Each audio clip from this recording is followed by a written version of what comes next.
नमस्कार। आज हम भारतीय समाज के इतिहास की एक ऐसी पहेली पर बात करने जा रहे हैं जिसने सदियों से मतलब लोगों को उलझा रखा है। वर्ण व्यवस्था में शूद्रों का स्थान। हम्म सवाल ये है कि आखिर ये शूद्र थे कौन? क्या वे हमेशा से समाज के सबसे निचले पायदान पर थे या उनकी कहानी कुछ और है? जी, ये सवाल बहुत गहरा है और बहुत महत्वपूर्ण भी। और इस विषय की तह तक जाने के लिए हमारे पास एक बेहद अहम दस्तावेज है, डॉक्टर भीमराव अंबेडकर की 1946 में आई किताब who were the Shudras, how they came to be the fourth varna in the Indo Aryan society. ये किताब अपने आप में एक ऐतिहासिक मोड़ थी, कहना चाहिए। बिल्कुल। इस किताब ने जो पारंपरिक धारणाएं थीं उनको सीधी चुनौती दी। अंबेडकर का मुख्य तर्क तो यही था कि शूद्र असल में आर्य समुदाय के ही क्षत्रिय थे। हाँ बिल्कुल, खासकर सौर वंश के क्षत्रिय। उनका तर्क था कि ब्राह्मणों के साथ जो सत्ता संघर्ष हुए उनके कारण धीरे धीरे उन्हें सामाजिक रूप से नीचे धकेल दिया गया और चौथा वर्ण बना दिया गया। हाँ, ये एक बहुत ही क्रांतिकारी दावा था उस समय के हिसाब से। इसने इतिहास को देखने का नजरिया ही बदल दिया एक तरह से। सही बात है। तो आज हमारी ये जो बातचीत है ये शूद्रों के इतिहास की परतें खोलने की कोशिश होगी। मतलब वैदिक काल की धुंधली तस्वीरों से लेकर आधुनिक भारत की सच्चाइयों तक हम जाने की कोशिश करेंगे। हम प्राचीन ग्रंथों को देखेंगे, अंबेडकर के तर्कों को समझेंगे और दूसरे ऐतिहासिक और सामाजिक नजरियों पर भी बात करेंगे। और ये सिर्फ इतिहास की बात नहीं है ना, ये कहीं ना कहीं सामाजिक न्याय की जो लड़ाई है उसकी भी कहानी है। बिल्कुल, ये कहानी आज भी उतनी ही प्रासंगिक है। खैर, शुरुआत करते हैं वैदिक काल से। सबसे पुराना ग्रंथ ऋग्वेद, उसमें शूद्रों के बारे में क्या मिलता है हमें? हाँ, ऋग्वेद से ही शुरू करते हैं। देखिए, ऋग्वेद में शूद्र शब्द का सीधा और साफ जिक्र सिर्फ एक ही जगह मिलता है, वो है प्रसिद्ध पुरुष सूक्त में। ऋग्वेद का 10वां मंडल, सूक्त 90। हाँ, पुरुष सूक्त, उसमें वो विराट पुरुष के अंगों से वर्णों की उत्पत्ति। जी वही, मुख से ब्राह्मण, भुजाओं से क्षत्रिय, जांघों से वैश्य और पैरों से शूद्र। पैरों से उत्पत्ति, ये जो प्रतीक है, इसी पर बहुत बहस हुई है कि ये उनके स्थान को कैसे दिखाता है। लेकिन अंबेडकर इस पुरुष सूक्त को कैसे देखते थे?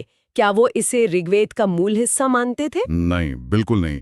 अंबेडकर का तो साफ मानना था कि ये पुरुष सूक्त ऋग्वेद का असली हिस्सा है ही नहीं, इसे बहुत बाद में जोड़ा गया है। अच्छा। हाँ, उनके हिसाब से ये एक तरह का ब्राह्मणवादी प्रयास था, ताकि ये जो वर्ण व्यवस्था है इसे एक दैवीय स्वीकृति मिल जाए।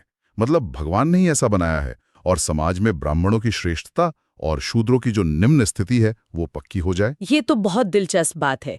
तो अगर ये सूक्त बाद का है, तो फिर शुरुआती वैदिक समाज कैसा था?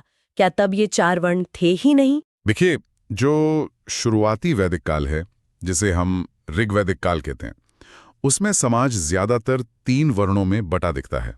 ब्राह्मण यानी पुरोहित, क्षत्रिय यानी योद्धा और शासक, और वैश्य यानी आम लोग, जिसमें किसान, व्यापारी, पशुपालक सब आ जाते थे। और शुद्ध? शूद्रों का जिक्र लगभग ना के बराबर है। हाँ, बाद की जो वैदिक संहिताएं हैं जैसे अथर्ववेद, उसमें आर्य शूद्र जैसे शब्द युग में मिलते हैं। कहीं कहीं शूद्रों को आर्यों से अलग या उनके अधीन दिखाया गया है। अच्छा, तो यहीं से वो बहस शुरू होती है कि आर्य कौन थे और शूद्र कौन। वो मैक्स मूदर जैसे पश्चिमी विद्वानों की थ्योरी थी ना कि शूद्र हारे हुए गैर आर्य दास थे। हाँ, वो आर्य बनाम अनार्य वाली बहस। मैक्स मूलर और कई और पश्चिमी विद्वानों ने यही कहा कि शूद्र शायद हारे हुए गैर आर्य या यहाँ के मूल निवासी दास थे जिन्हें आर्यों ने हरा दिया था। लेकिन अंबेडकर इस बात से बिल्कुल सहमत नहीं थे। वो क्या कहते थे? उन्होंने ये जो आर्य आक्रमण सिद्धांत था और नस्ल के आधार पर व्याख्या थी, उसे पूरी तरह से खारिज कर दिया। उनका तर्क था कि आर्य कोई नस्ल थी ही नहीं, ये एक भाषा और संस्कृति वाला समूह था। अच्छा। और शूद्र उनके मुताबिक इसी आर्य समूह का एक अभिन्न हिस्सा थे, वो कहीं बाहर से नहीं आए थे। और मजे की बात यह है कि आजकल की जो पुरातात्विक और आनुवांशिक खोजें हुई हैं, उन्होंने भी उस पारंपरिक आर्य आक्रमण सिद्धांत पर गंभीर सवाल खड़े कर दिए हैं। शूद्र शब्द है, इसकी उत्पत्ति कहाँ से हुई, इस पर भी अलग अलग मत हैं। हाँ, इस पर भी कोई पक्की राय नहीं है। एक मत कहता है कि ये संस्कृत की शुच धातु से बना है, जिसका मतलब शोक करना या दुख पाना होता है, या फिर इसका अर्थ सेवा करने वाला लगाया गया। लेकिन एक और महत्वपूर्ण नजरिया है इतिहासकार रामशरण शर्मा का। हाँ, उनकी किताब शूद्रों का प्राचीन इतिहास काफी चर्चित रही है। जी, शर्मा जी का मानना था कि शूद्र असल में एक श्रमिक वर्ग थे, मतलब खेती और दस्तकारी जैसे कामों से जुड़े लोग। वो शुरुआत में कोई अलग वर्ण नहीं थे, बल्कि धीरे धीरे समाज में सबसे निचले पायदान पर आ गए। ये अंबेडकर के पतित क्षत्रिय वाले सिद्धांत से थोड़ी अलग व्याख्या है। तो अगर हम वैदिक काल के अंत तक की बात करें तो क्या शूद्रों की स्थिति एकदम ही खराब थी, अधिकारों से पूरी तरह वंचित? देखिए, स्थिति थोड़ी जटिल है। उत्तर वैदिक काल आते आते मतलब लगभग 1000 से 600 ईसा पूर्व तक शूद्र एक चौथे वर्ण के रूप में साफ तौर पर दिखने लगते हैं। लेकिन कुछ ब्राह्मण ग्रंथों और स्रोत सूत्रों में ऐसे इशारे मिलते हैं कि उनकी स्थिति उतनी बुरी नहीं थी जितनी बाद में, जैसे मनुस्मृति के दौर में हो गई। अच्छा, जैसे कहीं कहीं उन्हें कुछ छोटे मोटे यज्ञों में भाग लेने या सोम पीने का अधिकार होने का जिक्र मिलता है। सोम एक पवित्र पेय माना जाता था। ये अधिकार बाद में पूरी तरह छीन लिए गए। तो ये कहना शायद ठीक नहीं होगा कि वो शुरू से ही बिल्कुल अधिकारहीन थे। थोड़ी बेहतर स्थिति रही होगी शुरू में। क्या अंबेडकर का पतित क्षत्रिय सिद्धांत ये क्या है और इसके पीछे उनके क्या तर्क थे? ये अंबेडकर की किताब का बिल्कुल मूल आधार है, उसका केंद्र बिंदु है। उनका कहना था कि जिन्हें बाद में शूद्र कहा गया वो असल में आर्यों के ही एक बहुत प्रमुख और सम्मानित वंश सौर वंश के क्षत्रिय थे। सौर वंश मतलब जो खुद को सूर्य देवता का वंशज मानते थे? जी हाँ, बिल्कुल वही। वो शासक वर्ग का हिस्सा थे। अंबेडकर मानते थे कि पुरुषूक्त जैसी जो रचनाएं हैं वो बाद में घड़ी गईं ताकि ये चौथा वर्ण बनाया जा सके और इन पूर्व क्षत्रियों को समाज में नीचा दिखाया जा सके। लेकिन इतना बड़ा दावा करने के लिए उन्होंने कुछ प्रमाण भी तो दिए होंगे। ये सिर्फ एक अंदाजा तो नहीं था। नहीं, अंबेडकर ने अपने तर्कों को मजबूत करने के लिए वैदिक साहित्य, महाभारत और पुराणों से कई उदाहरण दिए। उन्होंने ऋग्वेद में राजा सुदास का जिक्र किया, जिन्हें वो शूद्र मानते थे। सुदास एक बहुत शक्तिशाली और सम्मानित राजा थे, जिन्होंने दशराज्य युद्ध यानी 10 राजाओं की लड़ाई जीती थी। उनका तर्क था कि ऐसे कई क्षत्रिय राजा और कबीले थे जो ब्राह्मणों के बढ़ते हुए असर और उनके कर्मकांडों के दबदबे को चुनौती दे रहे थे। और इसी टकराव की वजह से उनका पतन हुआ। हाँ, अंबेडकर का विश्लेषण इसी तरफ इशारा करता है। वो पुराने ग्रंथों में ब्राह्मणों और क्षत्रियों के बीच सत्ता और सम्मान के लिए जो लड़ाइयां चली उनका हवाला देते हैं, जैसे ऋषि वशिष्ठ और क्षत्रिय राजा से ऋषि बने विश्वामित्र के बीच का जो प्रसिद्ध झगड़ा है। हाँ, वो कहानी तो बहुत मशहूर है। जी, तो अंबेडकर का मानना था कि ब्राह्मण वर्ग ने अपने विरोधी क्षत्रिय गुटों को सजा देने और उन्हें अपने काबू में लाने के लिए एक बहुत कारगर हथियार ढूंढ निकाला। वो क्या था? वो था उपनयन संस्कार से वंचित कर देना। उपनयन यानी जनेऊ संस्कार। हाँ, जनेऊ पहनना, जिसे आर्यों के लिए दूसरा या कहें कि आध्यात्मिक जन्म माना करता था। इसी से शिक्षा पाने और वेद पढ़ने का अधिकार मिलता था। अंबेडकर के अनुसार जब ब्राह्मणों ने इन विरोधी क्षत्रिय गुटों को उपनयन के अधिकार से ही बाहर कर दिया तो वो अपने आप ही द्विज यानी ब्राह्मण क्षत्रिय वैश्य की श्रेणी से बाहर हो गए। अच्छा। उन्हें संस्कारहीन और अपवित्र घोषित कर दिया गया। इससे उनके सारे सामाजिक और धार्मिक अधिकार छिन गए और वो सिर्फ सेवा करने वाले चौथे वर्ण यानी शूद्र बनने पर मजबूर हो गए। ये तो मतलब एक तरह की सामाजिक इंजीनियरिंग लगती है। बहुत सोचा समझा कदम। अपनी किताब में अंबेडकर एक बहुत ही मार्मिक सवाल भी उठाते हैं इसके बारे में। हाँ, वो सवाल वाकई बहुत गहरा है। वो पूछते हैं, शूद्रों को केवल इसलिए दंड क्यों भुगतना पड़ता था क्योंकि वे शूद्र थे? मतलब एक बार उन्हें शूद्र बना दिया गया तो फिर उनके साथ जो भी बुरा बर्ताव या भेदभाव होता था उसका कारण उनका कोई काम या गलती नहीं बल्कि सिर्फ उनकी पहचान बन गई थी कि दूसरे कानूनों से भी की थी। हाँ, रोमन कानून से तुलना की थी शायद। जी, उन्होंने रोमन कानून का उदाहरण दिया जो कम से कम कागज पर तो अपने नागरिकों में बराबरी की बात करता था। इसके उलट उन्होंने कहा कि ब्राह्मणवादी या हिंदू कानून ने जानबूझकर एक श्रेणीबद्ध असमानता ग्रेडेड इनइक्वालिटी बनाई, मतलब एक सीढ़ीनुमा गैर बराबरी जिसमें शूद्रों को सबसे नीचे रखा गया और अधिकारों से वंचित किया गया ताकि ये वर्ण व्यवस्था हमेशा मजबूत बनी रहे। क्या आज के समय में भी जो विचारक हैं वो उनके इस विश्लेषण से सहमत हैं? हाँ, कई आधुनिक विचारक जैसे कांचाइलैया शेफर्ड हैं, वो अंबेडकर के विश्लेषण को काफी हद तक सही मानते हैं और उसे आगे भी बढ़ाते हैं। उनका तर्क है कि शूद्र जातियां आज भी उत्पादन और मेहनत का मुख्य आधार हैं, लेकिन समाज में और राजनीति में उन्हें उनका सही स्थान नहीं मिला है। और जैसा हमने पहले भी बात की, वो आर्य आक्रमण वाली थियरी कमजोर पड़ने से भी इस बात को बल मिला है कि शूद्र बाहर से नहीं आए थे बल्कि भारतीय समाज के अंदर के ही संघर्षों का नतीजा थे। तो वैदिक काल के बाद जब सूत्र और स्मृति ग्रंथ लिखे जाने लगे, जैसे मनुस्मृति वगैरह, तब शूद्रों की स्थिति में क्या बदलाव आए? क्या वो और ज्यादा कठोर हो गई? हाँ बिल्कुल, ये वो दौर था लगभग 600 ईसा पूर्व से 500 ईस्वी, जब धर्मशास्त्रों और स्मृतियों ने वर्ण व्यवस्था को और भी ज्यादा सख्ती से लागू किया। मनुस्मृति इसका सबसे बड़ा उदाहरण है।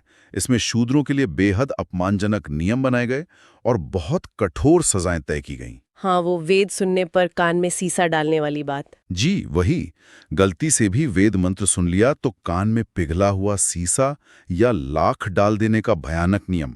उन्हें संपत्ति रखने या शिक्षा पाने के अधिकारों से भी बिल्कुल वंचित कर दिया गया। ये तो वाकई बहुत भयानक है। लेकिन क्या सारे ही प्राचीन ग्रंथ शूद्रों को इसी नज़र से देखते थे, या कुछ अलग नजरिया भी मिलता है? नहीं, ये एक अहम पहलू जरूर है, पर पूरी तस्वीर नहीं है। जैसे कौटिल्य का अर्थशास्त्र है, लगभग 300 ईसा पूर्व का। वो शासन और अर्थव्यवस्था पर एक व्यावहारिक किताब है। उसमें शूद्रों को आर्य यानी स्वतंत्र नागरिक माना गया है। अच्छा, मनुस्मृति से बिल्कुल अलग। हाँ, काफी अलग। अर्थशास्त्र कहता है कि शूद्रों को दास नहीं बनाया जा सकता जब तक कि वो खुद न बिक जाएं। उन्हें सेना में भर्ती होने और खेती जैसे आर्थिक कामों में हिस्सा लेने का अधिकार था। ये मनुस्मृति के नजरिए से बहुत अलग है। और हमारे जो महाकाव्य हैं, रामायण और महाभारत, उनमें शूद्रों की कैसी छवि मिलती है? महाकाव्यों में भी स्थिति थोड़ी मिलीजुली और उलझी हुई है। एक तरफ तो शूद्र किरदारों को अक्सर सेवा करते हुए या नीची हालत में दिखाया गया है, लेकिन दूसरी तरफ महाभारत में विदर्भ के राजा जैसे शूद्र राजाओं का भी जिक्र है। वो न सिर्फ राज करते थे, बल्कि बड़े बड़े यज्ञ भी करवाते थे और सम्मानित थे। शल्य जैसे कुछ और पात्रों की वंशावली को भी शूद्रों से जोड़ा गया है। तो इससे लगता है कि उस समय भी स्थिति शायद उतनी एक जैसी नहीं थी जितनी स्मृतियों में बताई गई है। कुछ लचीलापन रहा होगा। पुराणों में और जो गैर ब्राह्मणवादी स्रोत है, जैसे बौद्ध और जैन ग्रंथ, उनमें क्या अलग बात नजर आती है? पुराणों में भी अक्सर शूद्रों को दास या अनार्य कहा गया है, लेकिन कुछ पुराण जैसे विष्णु पुराण शूद्र अर्बुद जैसे इलाकों का जिक्र करते हैं जो शायद शूद्रों के राज्य थे। लेकिन सबसे ज्यादा दिलचस्प बात बौद्ध और जैन ग्रंथों में मिलती है। क्या? बौद्ध ग्रंथ, जो वर्ण व्यवस्था के बहुत बड़े आलोचक थे, कई जगहों पर शूद्रों को वेदों और शास्त्रों का जानकार बताते हैं। ये तो ब्राह्मणवादी ग्रंथों के बिल्कुल उलट है। हाँ, बिल्कुल उलट। वो ग्रंथ जो उन्हें वेद सुनने तक का अधिकार नहीं देते, और यहाँ उन्हें वेदों का ज्ञाता बताया जा रहा है। इसी तरह कुछ जैन परंपराएं अपने शुरुआती तीर्थंकरों जैसे ऋषभदेव को भी शूद्रों या किसानों के समुदायों से जोड़ती हैं। ये उनकी संभावित ऊंची या कम से कम गैर अपमानजनक स्थिति का संकेत हो सकता है। उनके काम धंधे और आर्थिक हालत के बारे में क्या पता चलता है? रामशरण शर्मा जी ने इस पर काफी काम किया है, जैसा आपने बताया। हाँ, शर्मा जी का काम इस मामले में बहुत अहम है। उनके मुताबिक शूद्रों का मुख्य काम खेती, पशुपालन, दस्तकारी और दूसरी तरह की सेवाएं देना था। वो समाज की अर्थव्यवस्था की रीढ़ थे असल में। शुरुआती दौर में कुछ शूद्रों के पास अपनी जमीनें भी थीं, लेकिन धीरे धीरे, खासकर गुप्तकाल लगभग 320 से 550 ईस्वी के बाद, जब जमीन दान देने की प्रथा बढ़ी, तो वो ज्यादातर भूमिहीन खेतीहर मजदूर या बंधुआ मजदूर बनते चले गए। फिर भी शर्मा जी का तर्क है कि लगभग 500 ईस्वी तक शूद्र किसान और कारीगर के तौर पर आर्थिक रूप से काफी महत्वपूर्ण थे। एक तरह से मजबूत वर्ग थे, भले ही सामाजिक और धार्मिक तौर पर उन्हें दबाया जा रहा था। यह तो हुई प्राचीन काल की बात। मध्यकाल में क्या शूद्र हमेशा सेवक ही बने रहे, या उन्होंने सत्ता में भी हिस्सेदारी की? आपने कुछ उदाहरण पहले दिए थे।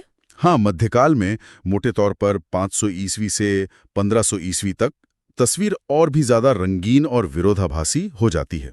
यह सच है कि वर्ण व्यवस्था और कठोर हुई, लेकिन इसी दौर में कई ऐसे ताकतवर राजवंश भी उभरे जिनका मूल शूद्र या तथाकथित निचली जातियों में माना जाता है। अच्छा, कौन कौन से प्रमुख उदाहरण है? सबसे पहला और शायद सबसे असरदार उदाहरण तो नंद वंश का है, 4वीं सदी ईसा पूर्व। महापद्मनंद, जिन्हें पुराणों में अक्सर शूद्र या नाई जाति का बताया गया है, उन्होंने एक बहुत बड़ा साम्राज्य खड़ा किया था, मगध से लेकर लगभग पूरे उत्तर भारत तक। उन्हें भारत का पहला साम्राज्य निर्माता भी कहा जाता है। और दक्षिण भारत में? दक्षिण भारत में देखें तो तेलुगु इलाके के काकतीय राजवंश, 12वीं-14वीं सदी के राजाओं ने तो अपने शिलालेखों में गर्व से खुद को शूद्र लिखा है। और मध्यकालीन भारत के सबसे महान शासकों में से एक विजयनगर साम्राज्य के कृष्णदेवराय, 16वीं सदी, उनका संबंध भी सामान्य या निचली जाति, शायद चरवाहा समुदाय से माना जाता है। और पश्चिम भारत में? शिवाजी महाराज का भी जिक्र आता है। हाँ बिल्कुल, मराठा साम्राज्य के संस्थापक छत्रपति शिवाजी महाराज 17वीं सदी भी किसान कुनबी समुदाय से आते थे, जिसे पारंपरिक वर्ण व्यवस्था में शूद्र ही मानते थे। उन्होंने न सिर्फ ताकतवर मुगलों को चुनौती दी, बल्कि एक आज़ाद और मजबूत राज्य की नींव रखी, जिसने बाद में पूरे भारत पर असर डाला।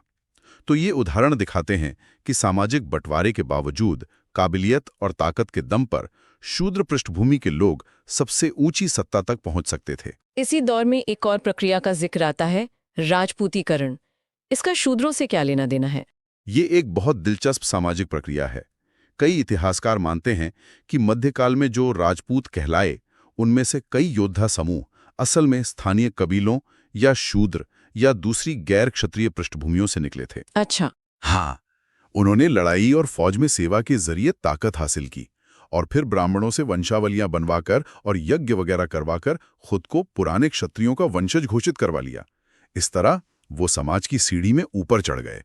ये दिखाता है कि जाति की सीमाएं शायद उतनी पक्की नहीं थीं जितनी बताई जाती हैं, उनमें बदलाव संभव था। लेकिन इसी मध्यकाल में भारत पर इस्लामी शासन भी आया।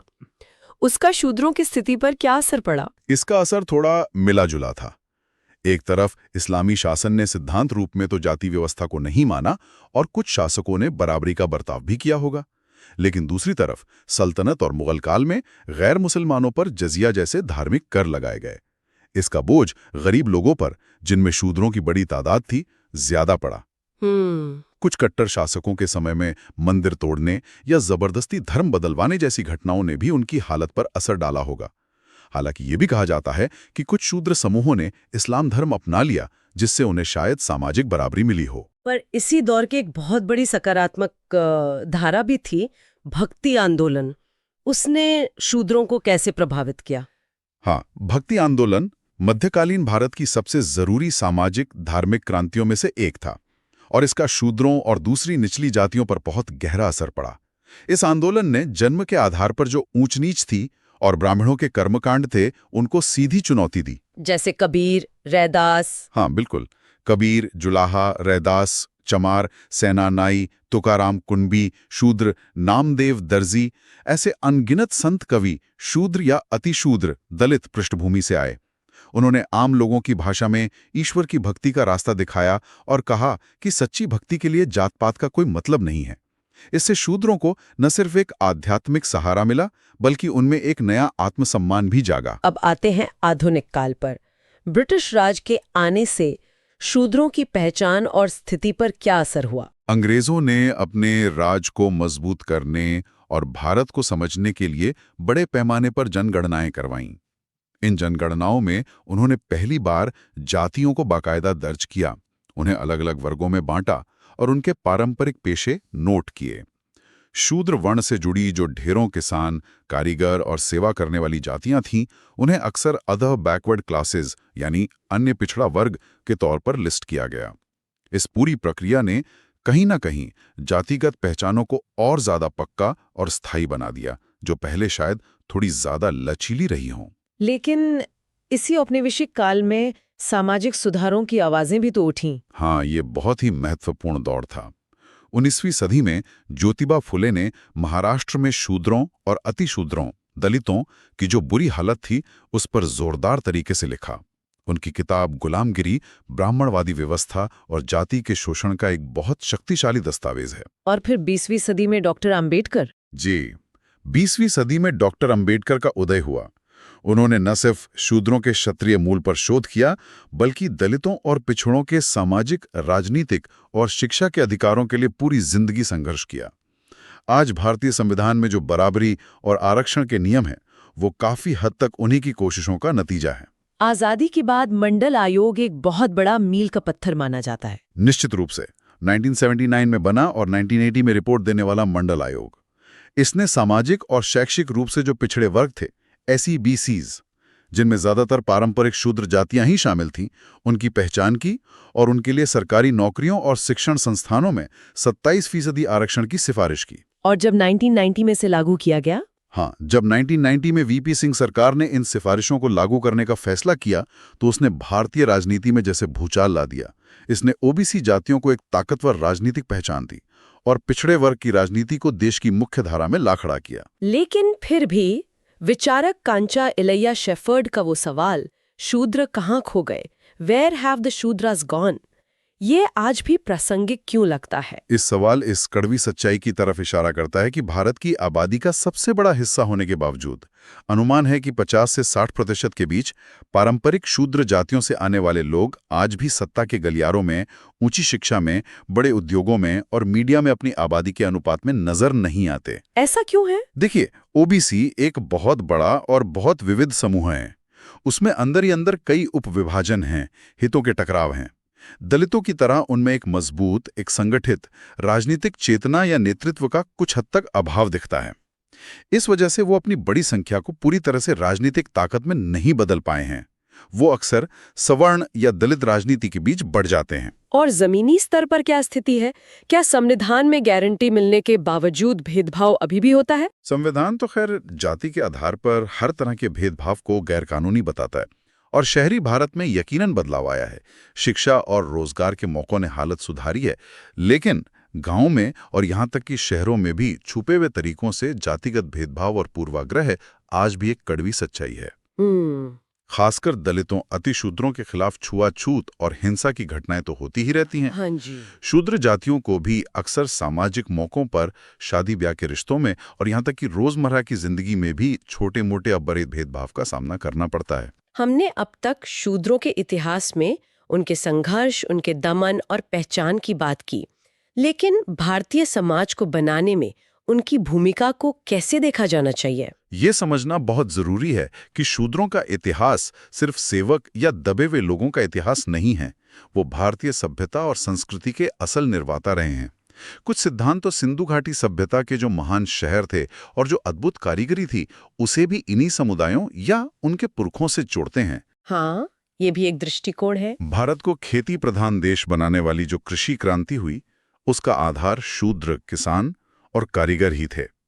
उन्होंने ही इस धरती को जोता, फसलें उगाईं, औजार बनाए, कपड़े बुने और समाज के लिए जरूरी हर चीज का निर्माण किया। और आधुनिक भारत में उनका योगदान? आधुनिक भारत के निर्माण में भी उनका योगदान किसी से कम नहीं है। राजनीति में देखें तो कई राज्यों में मुख्यमंत्री और केंद्रीय मंत्री शूद्र या ओबीसी पृष्ठभूमि से आए हैं, जैसे मायावती जी। हालांकि वो दलित नेता हैं, पर फूले अंबेडकर विचारधारा में अति शूद्र भी व्यापक शूद्र समूह का हिस्सा माने गए हैं। नीतीश कुमार जी, लालू प्रसाद यादव जी और भी कई नेता हैं जिन्होंने सामाजिक न्याय की राजनीति को आगे बढ़ाया। कला, साहित्य, विज्ञान, खेल, हर मैदान में शूद्र समुदायों से आने वाले लोगों ने अपनी पहचान बनाई है, भले ही उनके योगदान को हमेशा उतनी पहचान न मिली हो जितनी मिलनी चाहिए थी। लेकिन जैसा हमने बात की, चुनौतियां अभी भी बहुत है। हाँ, चुनौतियां कायम हैं। आर्थिक असमानता एक बहुत बड़ी चुनौती है। बहुत सी शूद्र जातियां आज भी खेती के संकट, भूमिहीनता और बेरोजगारी से जूझ रही हैं। अच्छी शिक्षा और स्वास्थ्य सेवाओं तक उनकी पहुंच आज भी सीमित है।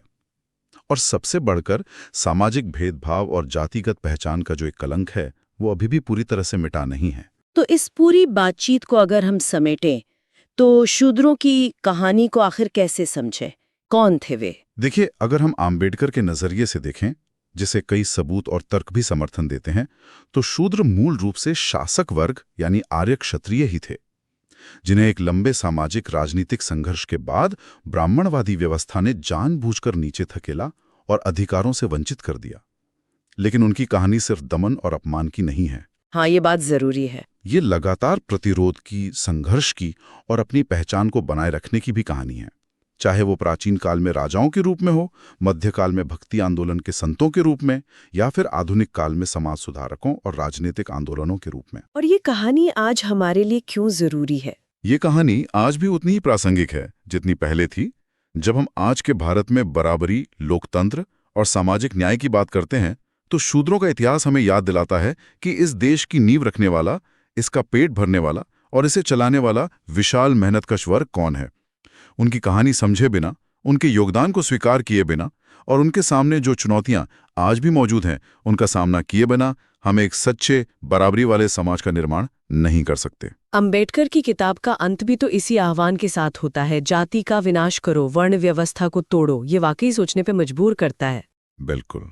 और शायद सुनने वालों के लिए अंत में यही विचार छोड़ना ठीक रहेगा। आज के हमारे इस आधुनिक लोकतांत्रिक समाज में जाति और वर्ण व्यवस्था के वो जो अदृश्य धागे हैं, वो कहाँ-कहाँ मौजूद हैं।